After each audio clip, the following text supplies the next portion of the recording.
Hello and welcome to another episode of the Tejano Traveler. I'm your host Wally, and today we are in Kilgore, Texas, way over in East Texas, taking a look at the Texas Forest Trail. And our first stop is at the Rangerette Museum. Now, the Rangerettes have one of my favorite cheerleading costumes ever. It's so simple. It's stayed the same since like forever. Look at that. Just the hemline went up just a little bit. Maybe that red got brighter, but it's an instant classic and people recognize it all over the world. And it's pretty cool coming here and seeing this historic museum that focuses all on these young ladies that have done a lot and participated a lot and been all over the world. Apparently they're world renowned and they go on tour sometimes throughout the world, like Japan and South America and all that kind of stuff. But you can learn all about them here. They're mainly the cheerleaders for the Kilgore College football team, but they always perform at the Cotton Bowl Classic every single year for the past 60 years or so, I think. Another place in Kilgore that you definitely should stop at is the Texas Broadcast Museum. Now, I found this museum to be overwhelming because there was so much stuff here and I wanted to touch everything and crank every knob and turn every dial and speak into every microphone. It's amazing. If you like broadcast history, this place is definitely for you. They got an old ESPN truck. Look at that beauty.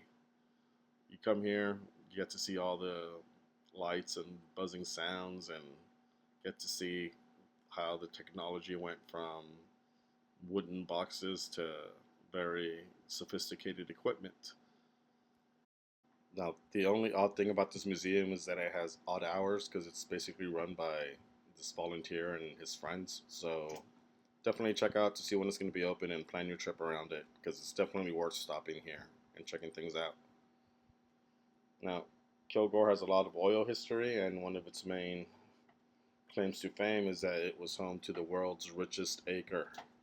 And they have some of the old oil derrick rigs there for you to see. Apparently, this acre produced millions and millions and millions of dollars and a whole bunch of gallons of oil. So, this installation here memorializes that.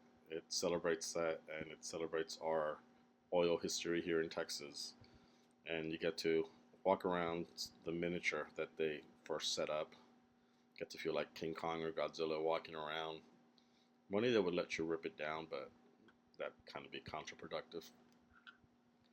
But since you're in East Texas, it is forest country and oil country, so they have the Texas Oil Museum here. You can come check it out.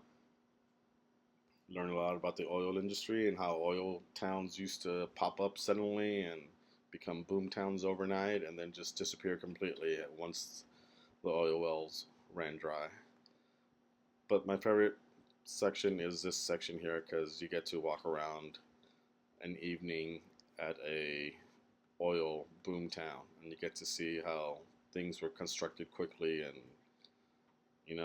if people are working then they need services, so all these services would pop up and then they'd also be in there doing their oil things and trying to get all the oil out, but at the same time they needed dentists and doctors and movie theaters and entertainment and parlors and barbers, and I love this guy whose face moves because he's creepy. But you can come here, check that out, get to learn all the great history behind it, get to experience some of what life was like back during the oil boom. But that is Kilgore for you. It's a great place to visit. If you're in East Texas, stop by, check out some of the museums. Anyways, thanks for watching. Bye-bye.